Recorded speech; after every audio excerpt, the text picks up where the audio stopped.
नमस्ते दोस्तों, welcome to D2 explain. Recently BBC का एक डॉक्यूमेंट को लेकर भारत के MEA मतलब मिनिस्ट्री ऑफ एक्सटर्नल अफेयर्स ने बहुत निंदा करी है। इस डॉक्यूमेंट्री जो कि मोदी के ऊपर है, जिसके माध्यम से बीबीसी एक कॉलोनियल माइंडसेट दिखा रही है, जो लग रहा है कि यूके अभी भी इंडिया के ऊपर राज कर रहा है।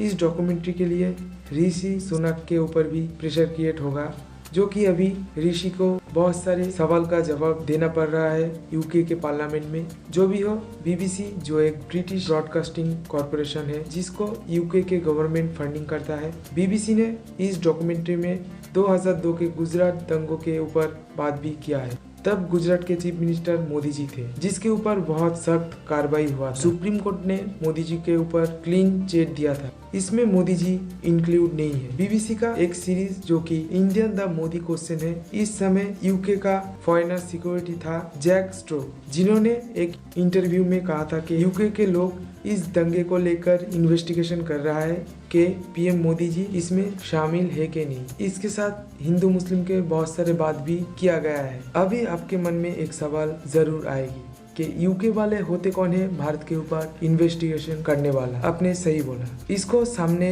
रखते हुए भारत का बहुत सारे लोगों ने बीबीसी को ये भी कहा है कि बीबीसी को अब यूके द चर्चिल क्वेश्चन के ऊपर डॉक्यूमेंट्री बनाना चाहिए, और बहुत सारे लोगों ने ये भी कहा है कि बीबीसी को यूके के ऊपर फोकस करना चाहिए, न कि इंडिया के ऊपर, और यूके के समस्या के ऊपर भी देखना चाहिए। यूके अभी भी चर्चिल को प्रमोट करता है। इससे पहले यूके के पार्लियामेंट हाउस ऑफ लॉर्ड्स के सदस्यों ने बीबीसी के ऊपर इस सीरीज को लेके बहुत निंदा किया है। भारत का विदेश मंत्रालय में अरिंदम बागची ने कहा है कि ये lack of objectivity and continue colony mindset है, जो कि बीबीसी एक नेगेटिव पुश कर रहा है, और यूके के पॉलिटिशियन के बहुत सारे लोगों ने इस बारे में निंदा किया है। इस डॉक्यूमेंट के ऊपर जैक की कमेंट को भी भारत ने डिसमिस कर दिया, और बीबीसी भारत के ऊपर नेगेटिव कवरेज बनाती है।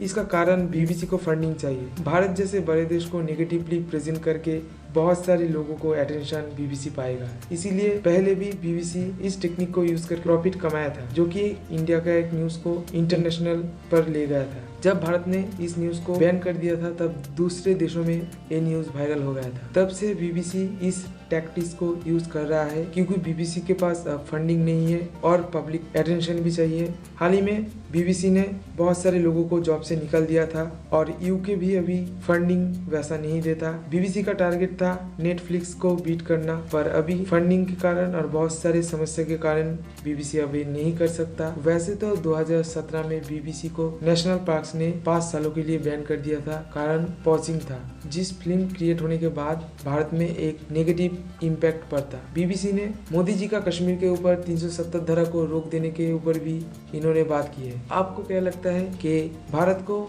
ऐसे खबरों पर ध्यान देना चाहिए या नहीं? इसीलिए आपका ओपिनियन क्या है कमेंट में जरूर बताना। मिलते हैं नेक्स्ट वीडियो।